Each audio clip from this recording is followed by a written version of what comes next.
Molweni ndiyanibulisa nonke. Lo uthethayo nguZodwa Mgadi othwasa kwaMremi phantsi kwesandla sikatata uMremi. Ndizothetha ngomama uViolet Malimune. Umama ufikile apha ezohlola, wafika bamhlola wafumaniseka uba umama akathethi, unezinto ezimcinezelayo nazo nezilonda emzimbeni. So ufike engakhoni ukuthetha, uthi xa umthethisa umbuza urayithi athi kwenzakalani, uba ngabe into akayifuni okanye ukho umnikeza into angayifuniyo bethi engakwazi ukuthetha.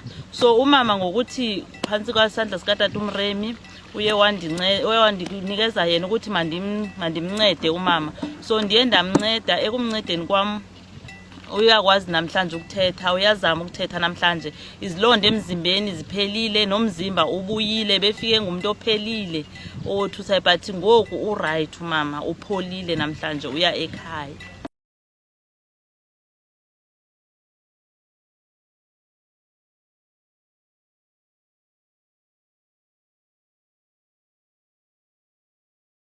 Nake nasheli Malimune ke first born ya Maka Violet Malimune wa tlile mo ga Moremi a sa khone go bolela, a sa khone go tsamaya, a sa tsamaya a tlile diso motlhe a sa itse bothata. E re fihla mo ba fihla ba re o na le bothata ka mogare ka mo thusa, no khone go tsamaya, o khone go ema ka maoto a hae, o khone go ira ntho engwe le engwe ane go ira.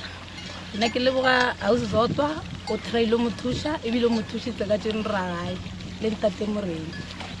Awa ke a leboga ka mokgwa re irileng ba nthutitse ka bereka ka ira go lokile, mara ke a leboga thata.